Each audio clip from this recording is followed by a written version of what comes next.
Hello welcome back to my channel. ഇന്നത്തെ എൻ്റെ recipe ഒരു വെജിറ്റബിൾ ഫ്രൈഡ് റൈസ് ആണ്. പെട്ടെന്ന് തയ്യാറാക്കി എടുക്കാൻ പറ്റുന്ന ഒരു വെജിറ്റബിൾ ഫ്രൈഡ് റൈസ്.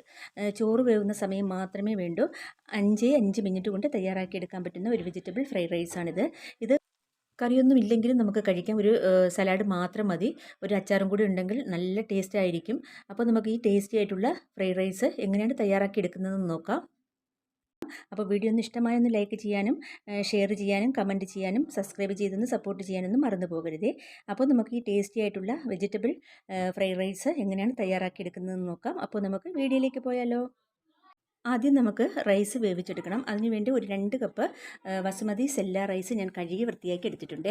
ഇപ്പോൾ ഇതാ ഒരു വലിയ കടായിൽ ഞാൻ കുറച്ച് വെള്ളം തിളപ്പിക്കാൻ വെച്ചിട്ടുണ്ടായിരുന്നു. വെള്ളം നന്നായിട്ട് തിളച്ചിട്ടുണ്ട്. നമുക്ക് ഈ കഴുകി വെച്ച റൈസ് ഇതിലേക്ക് ഇട്ട് കൊടുക്കാം. അതിനുശേഷം ഉപ്പും കൂടി ഇട്ട് കൊടുത്തിട്ട് അടച്ച് വെച്ച് റൈസ് നന്നായിട്ടൊന്ന് വേവിച്ചെടുക്കണം. റൈസ് ഒന്ന് വേവുന്നതിനിടയ്ക്ക് നമുക്ക് ഒരു പാൻ വെച്ച് ഇതിലേക്ക് ആവശ്യത്തിനുള്ള വെജിറ്റബിളൊക്കെ ഒന്ന് ഫ്രൈ ചെയ്തെടുക്കണം. അതിനുവേണ്ടി ഒരു പാൻ അടുപ്പത്തേക്ക് വെച്ചിട്ടുണ്ട്. പാനിൽ ആവശ്യത്തിനുള്ള വെളിച്ചെണ്ണയും കൂടി ഒഴിച്ചു കൊടുത്തിട്ടുണ്ട്. വെളിച്ചെണ്ണ ഒന്ന് ചൂടായി കഴിയുമ്പോൾ നമുക്ക് ഓരോ വെജിറ്റബിളും ഇതിലേക്ക് ഇട്ടൊന്ന് ഫ്രൈ ചെയ്തെടുക്കാം. അപ്പോൾ ഇതാ വെളിച്ചെണ്ണ നന്നായിട്ട് ചൂടായിട്ടുണ്ട്. ഒരു മീഡിയം സൈസ് ക്യാരറ്റ് ഞാൻ സ്ക്വയറായിട്ട് അരിഞ്ഞെടുത്തിട്ടുണ്ട്. അത് നമുക്ക് ഇതിലേക്ക് ഇട്ട് കൊടുക്കാം. ക്യാരറ്റ് ഒന്ന് പകുതി കുക്കാകുമ്പോൾ പിന്നെ ഇതിലേക്ക് നമുക്ക് ബീൻസ് കുറച്ച് അരിഞ്ഞ് വെച്ചിട്ടുണ്ട്. അതും കൂടി ഇട്ട് കൊടുത്ത് ഒത്ത് നമുക്ക് ഫ്രൈ ചെയ്തെടുക്കാം. അപ്പം മീഡിയം ടു ലോ ഫ്ലെയിമിൽ വെച്ച് ഇതൊന്ന് ഫ്രൈ ചെയ്തെടുക്കാം. ഇനി ഗ്രീൻ പീസ് ഉണ്ടെങ്കിൽ തലേ ദിവസം ഒരു പിടിയിട്ട് ഒന്ന് കുതിർത്തതിന് ശേഷം ഒരു കുക്കറിലിട്ട് ഒരു പീസിൽ കേക്ക് ഒന്ന് വേവിച്ചെടുത്തിട്ട് നമുക്ക് ഫ്രൈഡ് റൈസിൻ്റെ കൂടെ ചേർക്കാം കേട്ടോ. പക്ഷേ എൻ്റെ കയ്യിൽ ഗ്രീൻ പീസ് ഇല്ലായിരുന്നു. ബീൻസും ക്യാരറ്റും കൂടെ ഒത്തിട്ട് കൊടുക്കാത്തത് ക്യാരറ്റിൻ്റെ കുറച്ച് വേവുള്ളതല്ലേ, അപ്പോൾ അതൊന്ന് പകുതി കുക്കായി കിട്ടുമ്പോൾ നമുക്ക് ബീൻസ് ഇട്ട് കൊടുത്താൽ മതി കേട്ടോ. അപ്പോൾ രണ്ടും കൂടി ഒത്ത് നമുക്ക് ഫ്രൈ ആക്കിയെടുക്കാം. അല്ലെങ്കിൽ ആദ്യമേ ക്യാരറ്റിൻ്റെ കൂടെ ബീൻസ് ഇട്ട് കൊടുത്താൽ അത് പെട്ടെന്ന് ബീൻസ് പെട്ടെന്ന് കരിഞ്ഞു പോകും കേട്ടോ. അതുകൊണ്ടാണ് ഞാൻ ക്യാരറ്റ് പകുതി വേവായപ്പോൾ ബീൻസ് ഇട്ട് കൊടുക്കുന്നത്. ഇപ്പോൾ നമ്മുടെ ക്യാരറ്റും ബീൻസും നന്നായിട്ട് മൂത്ത് ഫ്രൈ ആയി കിട്ടിയിട്ടുണ്ട്. ഇനി നമുക്കിതൊന്ന് എണ്ണയിൽ നിന്നും കോരി മാറ്റാതെ ക്യാരറ്റിൻ്റെ കൂടെ കുറച്ച് ഉപ്പും കൂടി ഇട്ട് കൊടുത്തിട്ടുണ്ടായിരുന്നു. ക്യാരറ്റും ബീൻസും ഫ്രൈ ആയി കിട്ടിയതിന് ശേഷം അത് ഞാൻ എണ്ണയിൽ നിന്നും കോരി മാറ്റിയിട്ടുണ്ട്. ഇനി നമുക്ക് ഒരു ഉരുളക്കിഴങ്ങ് ഇതുപോലെ കട്ട് ചെയ്ത് ഇട്ട് കൊടുക്കാം. അതും കൂടി നന്നായിട്ടൊന്ന് ഫ്രൈ ചെയ്തെടുക്കണം. അപ്പോൾ നമുക്ക് നന്നായിട്ടൊന്ന് ഇളക്കി കൊടുക്കാം. ഇതെല്ലാം ഞാൻ മീഡിയം ടു ലോ ഫ്ലെയിമിൽ വെച്ചാണ് എല്ലാം ഫ്രൈ ചെയ്തെടുക്കുന്നത്. ഇപ്പോൾ അതാ നമ്മുടെ ഉരുളക്കിഴങ്ങ് നന്നായിട്ട് ഫ്രൈ ആയി കിട്ടിയിട്ടുണ്ട്. ഇത് നമുക്ക് കോരിയെടുക്കാം. അടുത്തതായി ഒരു സവാളയാണ്. അത് ഞാൻ ഇതുപോലെ ചെറുതായി കട്ട് ചെയ്തെടുത്തിട്ടുണ്ട്. അത് നമുക്ക് ഇതിലേക്ക് ഇട്ട് കൊടുക്കാം. ആദ്യം സ്ക്വയറായിട്ട് കട്ട് ചെയ്ത സവാള നമുക്ക് ഇട്ട് കൊടുത്ത് ഒന്ന് വഴറ്റി കൊടുക്കാം.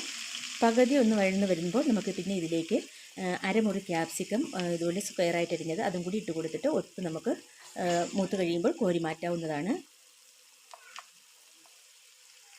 ഇപ്പോൾ ഇതാ പകുതി ഇത് ഫ്രൈ ആയിട്ടുണ്ട്. ഇനി നമുക്ക് പകുതി ക്യാപ്സിക്കം കൂടി ഇട്ട് കൊടുക്കാം.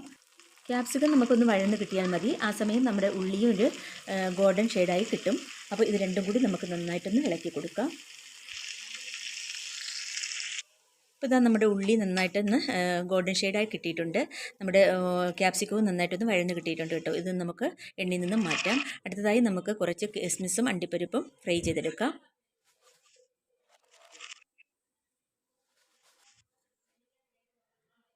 അപ്പോൾ നന്നായിട്ട് ഇളക്കി കൊടുക്കുക.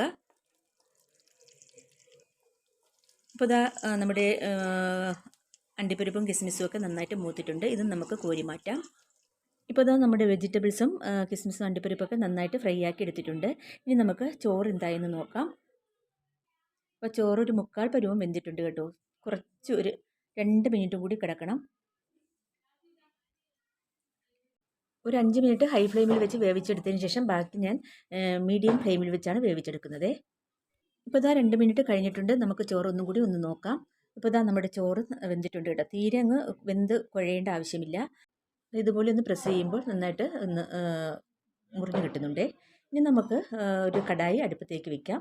വെജിറ്റബിൾ നമ്മൾ ഫ്രൈ ചെയ്തെടുത്ത വെളിച്ചെണ്ണ ഇതിലേക്ക് ഒഴിച്ചു കൊടുക്കാം. പിന്നെ ഒരു 2.5 ടേബിൾ സ്പൂൺ നെയ്യും കൂടി ഇതിലേക്ക് ഒഴിച്ചു കൊടുക്കാം.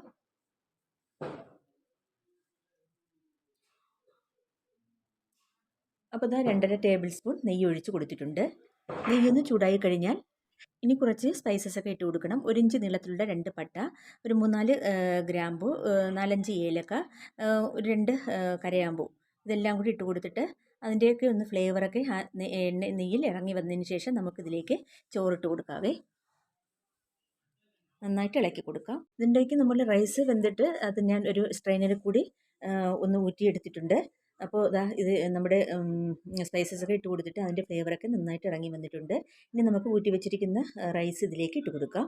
നമ്മുടെ റൈസ് കറക്റ്റായിട്ട് വെന്തിട്ടുണ്ട്. ഒന്നിനൊന്ന് ഒട്ടിപ്പിടിക്കാതെ നല്ല വേറിട്ട ചോറായിട്ട് തന്നെ കിട്ടിയിട്ടുണ്ട്. നമുക്ക് ഈ റൈസ് ഈ നെയ്യിലേക്ക് ഇട്ട് കൊടുത്തിട്ട് നമ്മുടെ ഫ്രൈ ചെയ്ത് വെച്ചിരിക്കുന്ന വെജിറ്റബിൾ ഇല്ലേ, അതെല്ലാം കൂടി ഇതിലേക്ക് ഇട്ട് കൊടുക്കുക.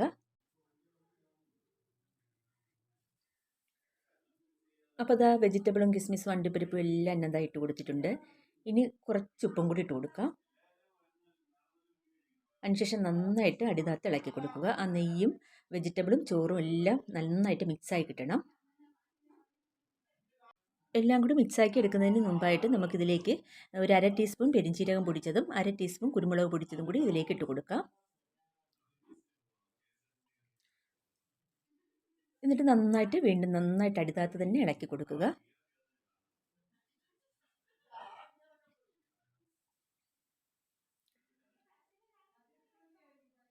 അപ്പോൾ അത് നന്നായിട്ട് ഇളക്കി കൊടുക്കുന്നുണ്ട്. നമ്മുടെ ടേസ്റ്റി ആയിട്ടുള്ള വെജിറ്റബിൾ ഫ്രൈഡ് റൈസ് ഇവിടെ റെഡി ആയിട്ടുണ്ട്. ഇത് കറിയൊന്നും ഇല്ലെങ്കിൽ നമുക്ക് കഴിക്കാം കേട്ടോ. ഒരു സലാഡ് മാത്രം മതി. സലാഡും അതിൻ്റെ കൂടെ ഒരു അച്ചാറും കൂടി ഉണ്ടെങ്കിൽ വളരെ ടേസ്റ്റി ആയിട്ട് നമുക്ക് കഴിക്കാവുന്ന ഒരു ഫ്രൈഡ് റൈസാണ്. എല്ലാവരും ഒന്ന് ട്രൈ ചെയ്യുക. എന്നിട്ട് നിങ്ങളുടെ അഭിപ്രായങ്ങളൊക്കെ കമൻറ്റ് ബോക്സിൽ എഴുതി അറിയിക്കുക. വളരെ ടേസ്റ്റി ആയിട്ടുള്ളൊരു ഫ്രൈഡ് റൈസാണ്. കണ്ടില്ലേ, ഒന്നിനൊന്നും ഒട്ടിച്ചേർന്നിട്ടില്ല. നല്ല വേറിട്ട ചോറായിട്ട് നമുക്ക് കിട്ടിയിട്ടുണ്ട്. അപ്പോൾ അതാ നന്നായിട്ട് ഇളക്കിയെടുത്തിട്ടുണ്ടേ. ഇതാ കണ്ടില്ലേ, നല്ല വേറിട്ട ചോറായിട്ട് കിട്ടിയിട്ടുണ്ട്. ഇനി ഇത് 2 മിനിറ്റ് നമുക്കൊന്ന് അടച്ച് വയ്ക്കാം. അതിനുശേഷം നമുക്കൊന്നും കൂടി ഇളക്കി കൊടുക്കാം.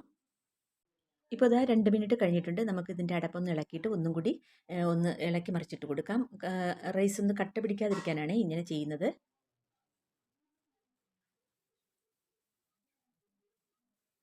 ടേസ്റ്റി ആയിട്ടുള്ള വെജിറ്റബിൾ ഫ്രൈഡ് റൈസാണ് കേട്ടോ ഇത്.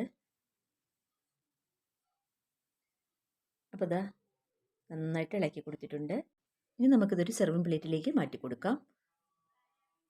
അപ്പോൾ ഇന്നത്തെ വീഡിയോ നിങ്ങൾക്ക് എല്ലാവർക്കും ഇഷ്ടമായെന്ന് വിചാരിക്കുന്നു. വീഡിയോ ഇഷ്ടമായാൽ ലൈക്ക് ചെയ്യാനും നിങ്ങളുടെ ഫാമിലി മെമ്പേഴ്സിനും ഫ്രണ്ട്സിനൊക്കെ ഒന്ന് ഷെയർ ചെയ്ത് കൊടുക്കാനും മറന്നു പോകരുതേ. പിന്നെ എൻ്റെ വീഡിയോ ആദ്യമായിട്ട് കാണുന്ന കൂട്ടുകാരും കണ്ടിട്ട് ഇതുവരെ സബ്സ്ക്രൈബ് ചെയ്യാത്ത കൂട്ടുകാരും ഉണ്ടെങ്കിൽ ഒന്ന് സബ്സ്ക്രൈബ് ചെയ്തൊന്ന് സപ്പോർട്ട് ചെയ്യണേ. തൊട്ടടുത്ത ബെൽ ബട്ടനും കൂടി ഒന്ന് പ്രസ് ചെയ്ത് ഓൾ എന്ന ഓപ്ഷനും കൂടി എനേബിൾ ചെയ്താൽ ഞാൻ ചെയ്യുന്ന എല്ലാ വീഡിയോസിൻ്റെയും നോട്ടിഫിക്കേഷൻ ഉടൻ തന്നെ നിങ്ങൾക്കെത്തും.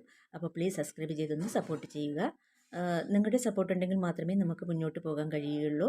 അപ്പോൾ നിങ്ങളുടെ സപ്പോർട്ട് ഉണ്ടാകുമെന്ന് പ്രതീക്ഷിക്കുന്നു. ഇതുപോലുള്ള നല്ല വീഡിയോസുമായി വീണ്ടും വരുന്നതാണ്. അതുവരേക്ക് എല്ലാവർക്കും താങ്ക് യു.